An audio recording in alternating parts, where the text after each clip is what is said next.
मेरी काल्पनिक कहानी के काल्पनिक कैरेक्टर यानी मेरी मुंबई वाली बबली भाभी से एक नई चीज़ सीखी है।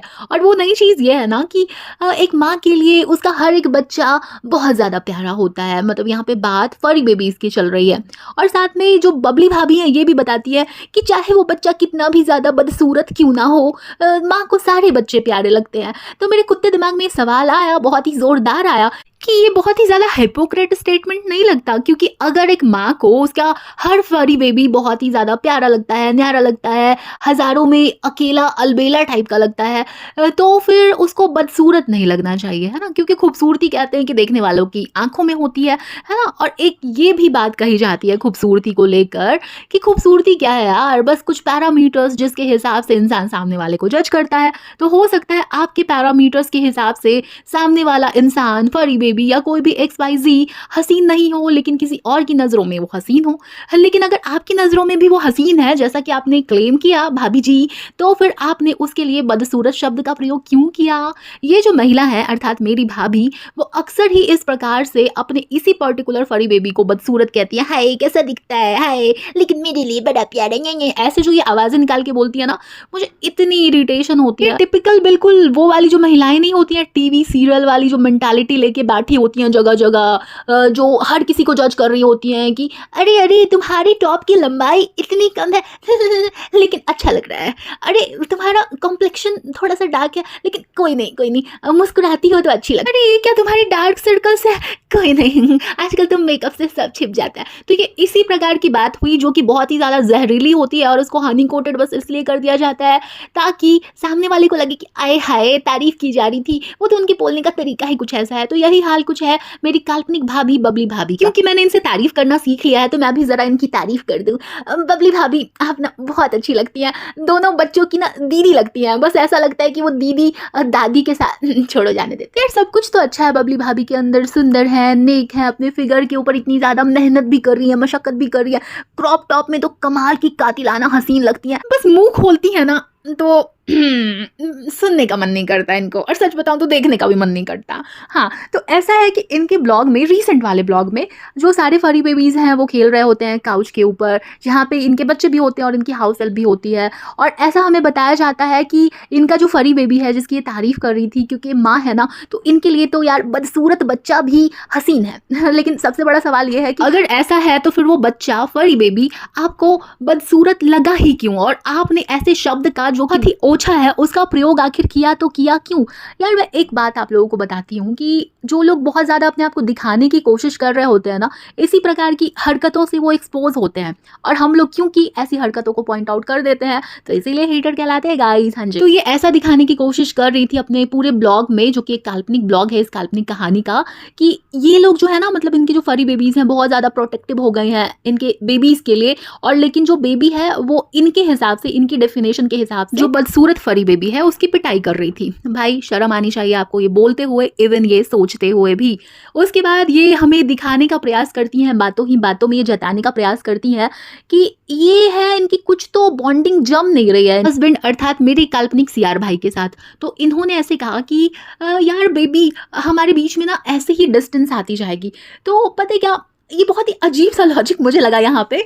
आप मतलब एक साथ रहते हो, बैल्कनी में आप लोग टाइम स्पेंड करते हो, एक कमरे में वो काम कर रहा होता है, आप दोनों के बच्चे हैं, और साथ में रहते हुए भी, साथ में कॉफ़ी बिल्कुल गटकते हुए भी कैसे दूरियां आ जाती है भाई। दिन भर वो बंदा क्या करे, अपना काम धाम छोड़ छाड़ के, जो कि अभी अभी उसने सफलता का स्वाद चखना शुरू किया है, तो आपके पीछे लग जाए, है ना।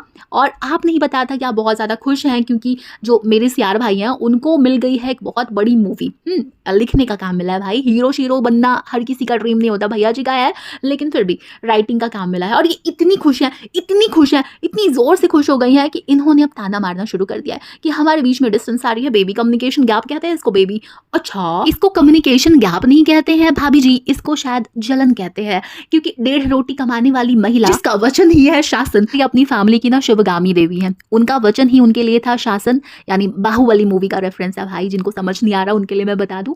तो वही इनका चलता है, मतलब इन्होंने जो बोल दिया बस वही आखिरी सच हो जाता है, वही एक तरीके से आधार बन जाता है शासन करने का, कि नहीं इसने बोल दिया ना तो अब उसी हिसाब से हर किसी की जिंदगी चलने को मांगती है। अभी सास ससुर उनका घर चेंज करवा दिया ना, और उनकी बातों से ऐसा लग रहा था कि वो लोग घर चेंज करना चाहते नहीं थे। वैसे सास ससुर की बात जब चली गई है तो मैं एक छोटू-सा रेफ़रेंस दे दूँ उन लोगों के ब्लॉग में। जब मैंने लास्ट टाइम देखा था ना, तो वहाँ पे वो लोग बता रहे थे कि इनकी जो नंद है, यानी जो डम्बिनाश भाई की सिस्टर है, उनका एक्सीडेंट हो गया था और जिसकी वजह से ये लोग बहुत ज़्यादा परेशान थे, अंकल आंटी बाकी सेफ हैं वो लोग, और वो लोग मिल नहीं पा रहे थे अपनी बेटी से क्योंकि घर चेंज किया है भाई, तो दूरी है, बढ़ गई है, डिस्टेंस बहुत ज़्यादा हो गई है।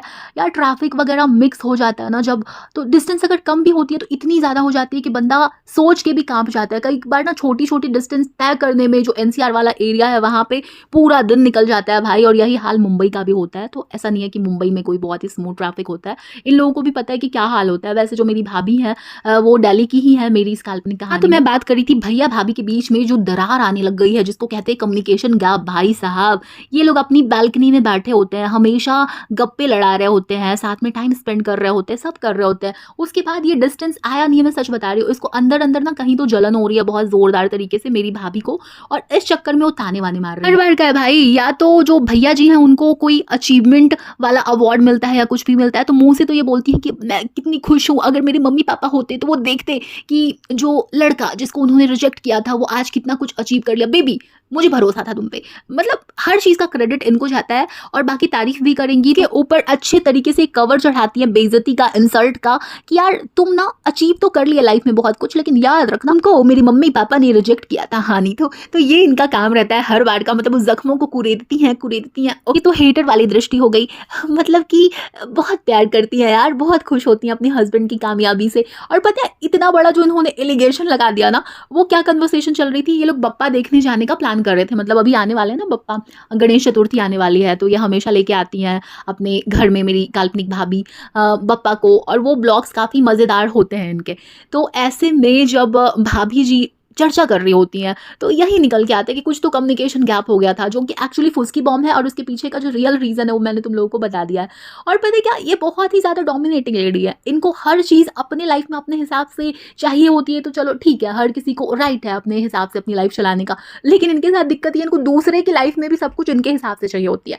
यार मैं भी कुछ ऐसे लोगों को जानती हूँ अपनी पर्सनल लाइफ में, जिनको ना अपनी लाइफ तो अपने हिसाब से चलानी है, ठीक है, उनको दूसरे की लाइफ भी अपने हिसाब से चलानी है। अगर दूसरा भाई उनकी 100 बात मानने के बाद कोई आधी बात भी ना माने, तो फिर इनका विक्टिम कार्ड निकल जाता है। तो ऐसे लोग बड़े खतरनाक होते हैं, और सबसे बढ़ के जो आपका मेंटल पीस है ना, उसकी तो धिक ताना धिक कर देते हैं भाई साहब। उसके लिए ना ढीठ चाहिए होता है इंसान, जो एकदम ढीठ हो, बिल्कुल ऐसे लोगों की बैंड बजा दे और अपने मन की करे, फिर वो सुखी रह सकता है। नहीं तो ऐसे लोग जो होते हैं ना, वो किसी को सुखी नहीं रहने देते। मैं सच बता रही हूँ, दुनिया भर के लोगों की लाइफ में रायता फैलाने के बाद इनका विक्टिम कार्ड निकल जाता है। तो ऐसे लोगों से या तो दूर रहो, या अगर दूर नहीं रह सकते ना, तो बिल्कुल सॉलिड बन जाओ, एकदम ऐसे बन जाओ कि उनकी बैंड बजा दो, एक ना मानो उनकी, उनको मौका ही नहीं दो कि वो तुम्हारे सर पे चढ़ पाए। नहीं तो कितनी भी कोशिश कर लोगे ना कि खुश कर लो ऐसे लोगों को, वो होते नहीं है भाई, बिल्कुल नहीं। इसलिए बेटर है भाई, ऐसे लोगों की स्टोरी में ना डे 1 से तो पॉसिबल नहीं है, क्योंकि डे 1 पे हम समझ नहीं पाते ना कि सामने वाला इंसान या सामने वाली महिला, सामने वाला मनुष्य कैसा है। तो इसीलिए थोड़ा सा जब आपको समझ में आ जाए ना, तो बिल्कुल उसकी कहानी में ध्यान रखो कि तुम ही वैम्प हो, तुम ही विलन हो,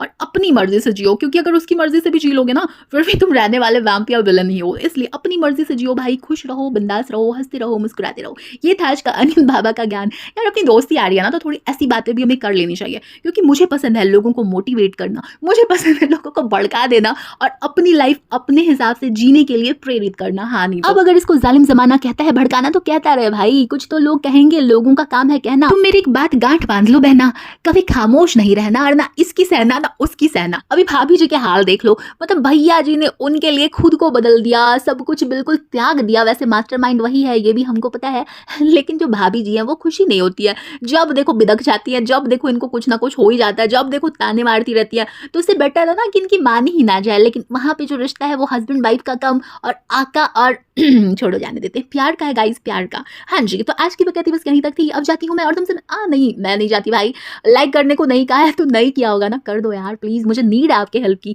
चलो फाइनली जाती हूँ मैं, और तुमसे मिलने किसी और वीडियो के साथ या पॉडकास्ट के साथ फिर से वापस आती हूँ मैं। बाय।